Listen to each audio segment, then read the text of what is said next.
जय श्री कृष्णा। भाई दूज 9 मार्च 2023 जो कि आज है। आज हम आपके सामने भाई दूज की कथा प्रस्तुत करने जा रहे हैं। उससे पहले हम आपको भाई दूज का शुभ मुहूर्त और भाई दूज के महत्व के बारे में भी बताएंगे। अगर आपने मेरे चैनल को सब्सक्राइब नहीं किया है तो प्लीज़ सब्सक्राइब ज़रूर करें ताकि आप आगे भी मेरी कथा इसी प्रकार आपको मिलती रहे। भाई दूज का त्यौहार भाई बहन के प्रेम का प्रतीक माना जाता है। यह साल में 2 बार मनाया जाता है, मगर चैत्र माह के कृष्ण पक्ष की द्वितीया तिथि वाले भाई दूज को होली भाई दूज या भ्रातृ द्वितीया के नाम से जाना जाता है। ये त्यौहार होली के अगले दिन ही सेलिब्रेट किया जाता है। इस दिन बहनें अपने भाइयों को के माथे पर तिलक लगाकर उन्हें रक्षा सूत्र बांधती हैं। साथ ही भाइयों की स्वस्थ, समृद्ध और सुखी जीवन के लिए कामना करती हैं। कहते हैं ये त्यौहार भाई बहनों के बीच के स्नेह को बढ़ाता है। तो चलिए जानते हैं इस साल की होली भाई दूज तिथि, तारीख, मुहूर्त। रंग वाली होली के दूसरे दिन भाई दूज का त्यौहार मनाया जाता है। पंचांग के अनुसार ये चैत्र माह के कृष्ण पक्ष की द्वितीया तिथि को सेलिब्रेट किया जाता है। वहीं अंग्रेजी कैलेंडर के अनुसार इस साल होली भाई दूज 9 मार्च 2023 गुरुवार को मनाई जाएगी। होली भाई दूज का मुहूर्त इस प्रकार है। होली भाई दूज 9 मार्च 2023 गुरुवार। द्वितीय तिथि प्रारंभ 8 मार्च की शाम 7:42 से। द्वितीय तिथि समाप्त 9 मार्च रात 8:54 बजे। भाई को तिलक करने का मुहूर्त होगा दोपहर 12:30 से 2 बजे तक। भाई दूज की कथा इस प्रकार है। एक बुढ़िया थी, उसके 7 बेटे और 1 बेटी थी। बेटी की शादी हो चुकी थी। जब भी उसके बेटे की शादी होती, फेरों के समय एक नाग आता और उसके बेटे को डस लेता था। बेटा वहीं ख़त्म हो जाता था और बहू विधवा हो जाती थी।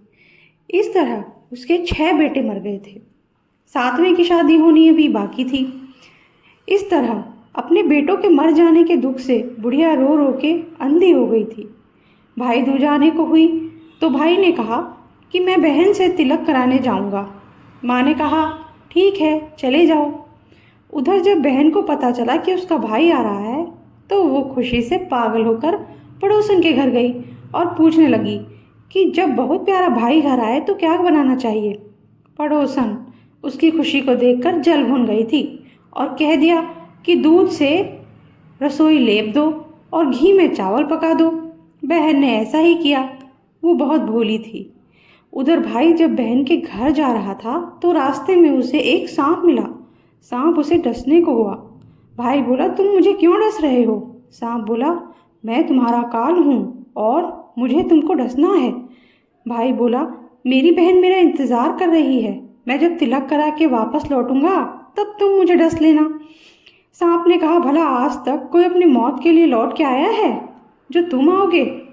भाई ने कहा अगर तुम्हें यकीन ना हो तो तुम मेरे झोले में बैठ जाओ। जब मैं अपनी बहन से तिलक करा लूँ तब तुम मुझे डस लेना। सांप ने ऐसा ही किया। भाई बहन के घर पहुँचा। दोनों बहुत खुश हुए। भाई बोला बहन जल्दी से खाना दे दो, बड़ी भूख लगी है।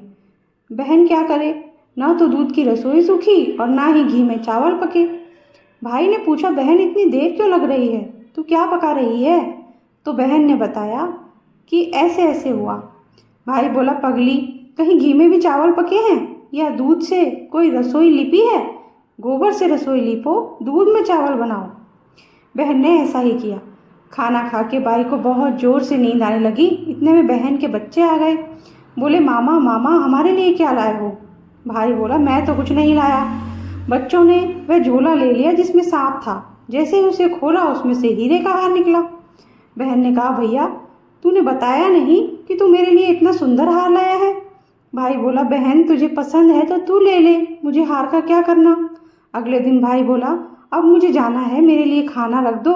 बहन ने उसके लिए लड्डू बना के एक डब्बे में रख दिए और भाई को दे दिया।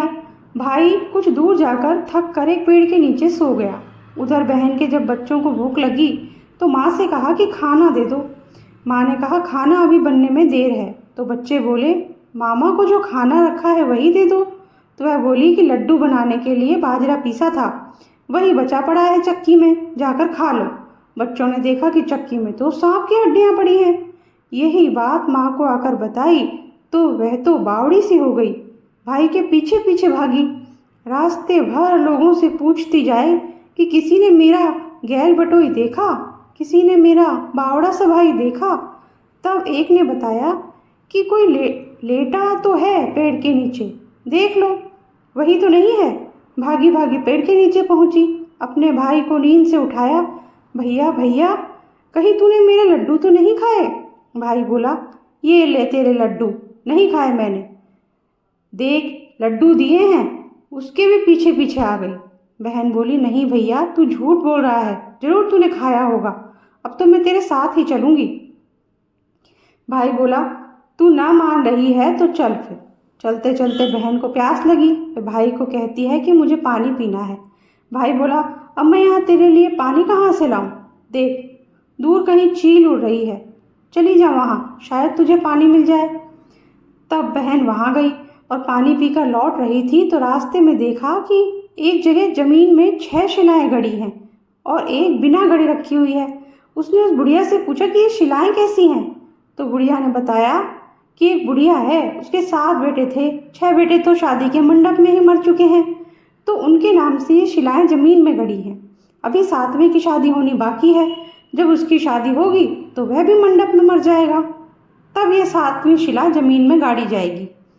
यह सुनकर बहन समझ गई कि ये शिलाएं किसी और की नहीं बल्कि उसके भाइयों के नाम की हैं। उसने उस बुढ़िया से अपने 7वें भाई को बचाने का उपाय पूछा। बुढ़िया ने उसे बतला दिया कि वह अपने 7वें भाई को कैसे बचा सकती है। सब जानकर वह वहाँ से अपने बाल खुले करके पागलों की तरह अपने भाई को गालियाँ देती हुई चली। भाई के पास आकर बोलने लगी, तू तो जलेगा, कुटेगा, मरेगा। भाई उसके ऐसे व्यवहार को देखकर चौंक गया, पर उसे कुछ समझ में नहीं आया। इसी तरह दोनों भाई बहन माँ के घर पहुँच गए। थोड़े समय के बाद भाई के लिए सगाई आने लगी, उसकी शादी तय हो गई। जब भाई को सेहरा पहनाने लगे तो वह बोली, इसको क्यों सेहरा बंधेगा, सेहरा तो मैं पहनूंगी, ये तो जलेगा मरेगा। सब लोगों ने परेशान होकर सेहरा बहन को दे दिया। बहन ने देखा उसमें कलंगी की जगह सांप का बच्चा था। बहन ने उसे निकाल के फेंक दिया। अब जब भाई घोड़ी पर चढ़ने लगा तो बहन फिर बोली, ये घोड़ी पर क्यों चढ़ेगा, घोड़ी पर तो मैं बैठूंगी, ये तो जलेगा मरेगा, इसकी लाश को चील कौवे खाएंगे। सब लोग बहुत परेशान, सबने उसे घोड़ी पर भी चढ़ने दे दिया।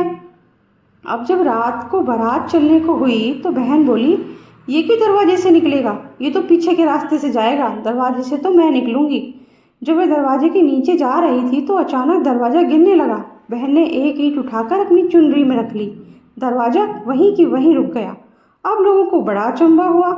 रास्ते में एक जगह बारात रुकी तो भाई को पीपल के पेड़ के नीचे खड़ा कर दिया। बहन कहने लगी, ये क्यों छाँव में खड़ा होगा, ये तो धूप में खड़ा होगा, छाँव में तो मैं खड़ी होंगी। जैसे ही वे पेड़ के नीचे खड़ी हुई, पेड़ गिरने लगा। बहन ने एक पत्ता तोड़कर अपनी चुनरी में रख लिया, पेड़ वहीं की वहीं रुक गया। अब तो उसको विश्वास हो गया कि ये बावली कोई जादू टोना सीख कर आई है, जो बार बार अपने भाई की रक्षा कर रही है। ऐसे करते करते फेरों का समय आ गया। जब दुल्हन आई तो उसने दुल्हन के कान में कहा, अब तक तो मैंने तेरे बच्ची को बचा लिया, अब तो अपने पति को और साथ ही अपने मरे हुए जेठों को भी बचा सकती है। फेरों के समय एक नाग आया। वो जैसे ही दूल्हे को डसने को हुआ तो दुल्हन ने उसको लोटे में भरकर उसके ऊपर प्लेट बंद कर दी। थोड़ी देर बाद नागिन लहर लहर करती आई, दुल्हन से बोली, तू मेरा पति छोड़। दुल्हन बोली, पहले तू मेरा पति छोड़। नागिन ने कहा, ठीक है, मैं तेरा पति छोड़ दूंगी। ऐसे नहीं, पहले 3 बार बोल। नागिन ने 3 बार बोला, फिर बोली कि अब मेरे पति को छोड़ दो। दुल्हन बोली, एक मेरे पति से क्या होगा, हंसने बोलने के लिए जेठ भी तो चाहिए, एक जेठ भी छोड़ो। नागिन ने जेठ के भी प्राण दे दिए। फिर दुल्हन ने कहा, एक जेठ से लड़ाई हो गई तो और जेठ छोड़ो। वो विदेश चला गया तो तीसरा जेठ भी छोड़ो। इस तरह एक एक करके दुल्हन ने अपने 6 जेठ जीवित करा लिए। उधर रो रो के बुढ़िया का बुरा हाल था कि अब तो मेरा 7वां बेटा भी बाकी बेटों की तरह मर जाएगा। गांव वालों ने उसे बताया कि उसके 7 बेटा और बहुएं आ रही हैं। तो बुढ़िया बोली, अगर ये बात सच है तो मेरी आंखों की रोशनी वापस आ जाए और मेरे सीने से दूध की धार बहने लगे। ऐसा ही हुआ। अपने सारे बेटे बहुओं को देखकर बहुत खुश हुई। बोली, ये सब तो मेरी बावली ने किया है। कहाँ है मेरी बेटी? वह बहन को ढूंढने लगा। देखा तो वह भूसे की कोठरी में सो रही थी। तब उसे पता चला कि उसका भाई सही सलामत है, तो वह अपने घर चली गई। उसके पीछे पीछे सारी लक्ष्मी भी जाने लगी। बुढ़िया ने कहा, बेटी पीछे मुड़ के देख, तू सारी लक्ष्मी ले जाएगी तो तेरे भाई भाभी क्या खाएंगे? तब बहन ने पीछे मुड़कर देखा और कहा, जो माँ ने अपने हाथों से दिया है वो मेरे साथ चले और बाकी सब भाई भाभी के पास रहे। इस तरह एक बहन ने अपने भाई की रक्षा की। इसी तरह भाई दूज की कथा समाप्त होती है। अगर आपको मेरी कथा पसंद आई हो तो वीडियो को लाइक ज़रूर करें और कमेंट करके मुझे बताएं कि आपको कथा कैसी लगी। Thank you.